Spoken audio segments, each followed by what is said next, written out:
I've been making masks for distribution by the Rosie, the Respirators group in Rio Arriba. And what I've been doing, I thought I'd kind of show you what it is. And it's been giving me something to do that feels productive in a time when I'm really feeling, some distress and worry about what's going on in the world. And it's great to find a way to do something that's productive and feels like it might actually be helping somebody. So one of the reasons that I wanted to do it is because up there on the top shelf, a whole bunch of bias tape.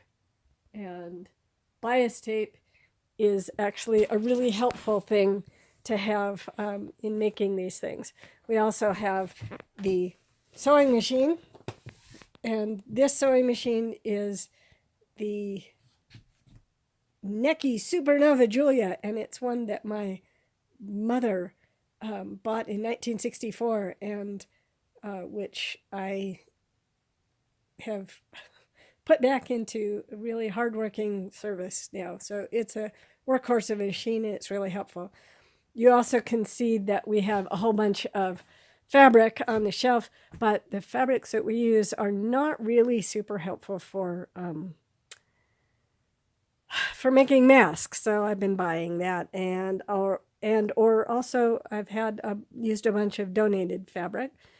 We also happen to have a whole lot of material that was good for strapping that I just happen to have on hand. So we've been working our way through that. Anyhow, this is my process is I've been doing these railroad things, and they are, I attach one to the next to the next. What I've been doing is working with these squares. I start by not actually cutting, but ripping. They're 7.5 inches actually square. What I've been doing is thinking of them as 20 by 20s because that's what they are. So 20 by 20 centimeters. I'll do squares in two kinds of fabrics. In this case, I've got the cotton fabric, which is pink. This other fabric is cotton, but it's a flannel. And I bought the dark green because it matches my strapping materials. So what I've been doing is first sewing the two sides together, facing each other, whatever, sewing the seam here. The next step is sewing a little wire in. We've been twisting wires of a thinner wire and then doubling it up to make a 4-inch wire that goes in for the nose bridge. So I've been sewing that on one side. You can see it's a little bit of rigid stuff. That's the wire. Okay, this step I thought I should demonstrate. What I do is fold it over once and then fold it over a second time. This is my hem.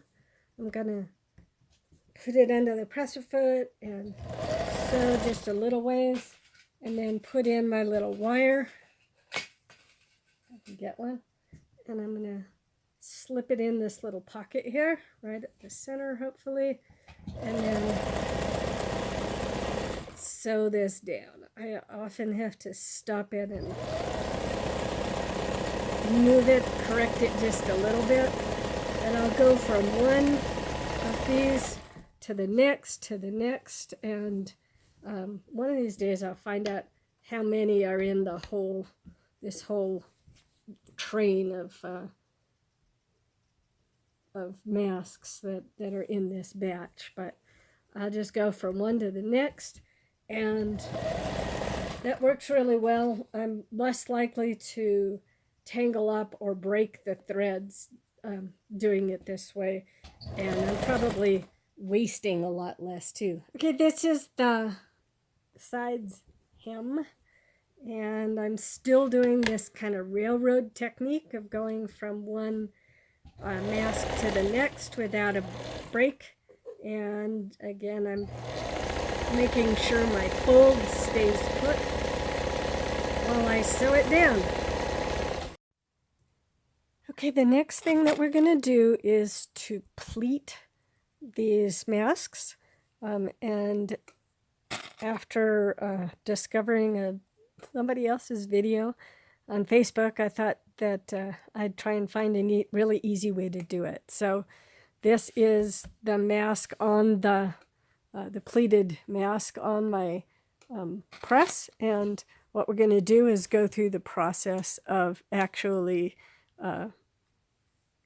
making those pleats. So first I'm just going to lay it down like this and on its back side and press that. Unfortunately, it's kind of hard to do from here. So I have this really great press, which I realize is a great tool for this that other people probably don't have. Now what I'm going to do, and I'm trying to do this one-handed, it's a lot easier with two, is fold it. I've got the fold right at the seam between the two pieces. I'm going to fold that, give that a good press.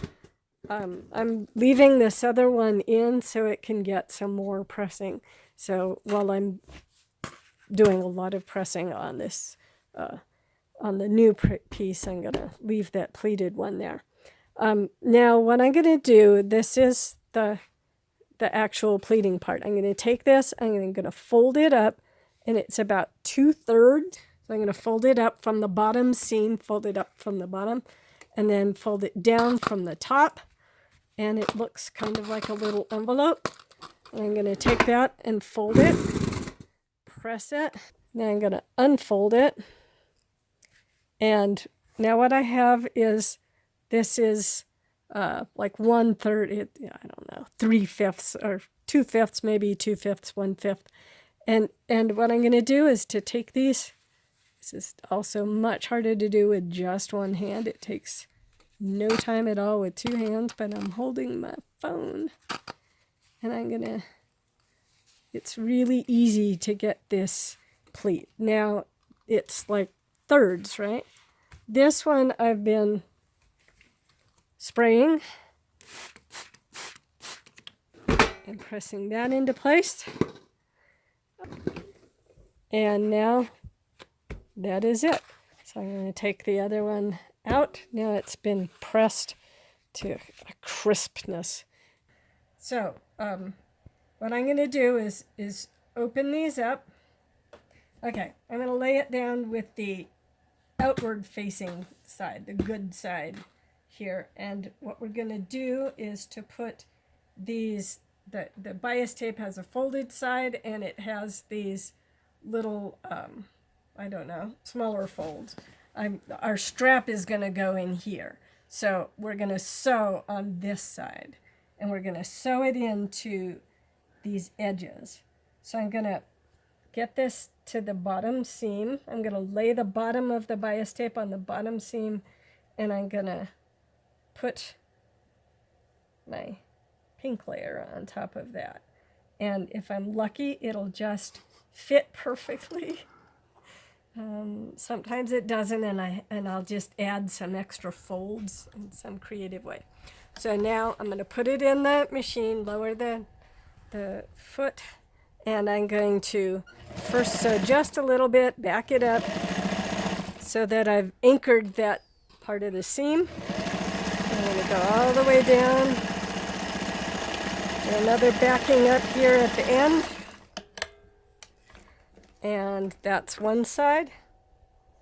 I'm going to leave myself lots of thread here so that it doesn't mess up as soon as I start sewing again.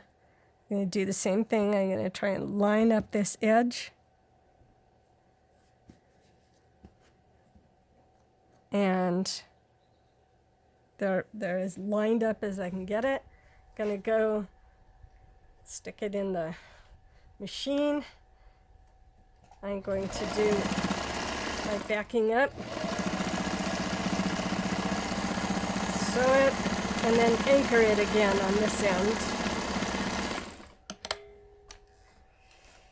And pull it out. Now, there are things I could do to trim it. This isn't all perfectly lined up. Like I started, but I tried to start with it all perfectly lined up.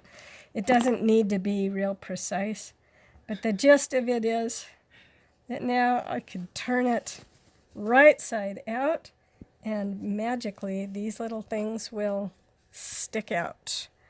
And I can take all of this and press it, and it'll be ready to go. All that needs to happen now is to put a strap, a tie through these little holes. So that's it. Point out that it isn't very intuitive that the folded side goes to the inside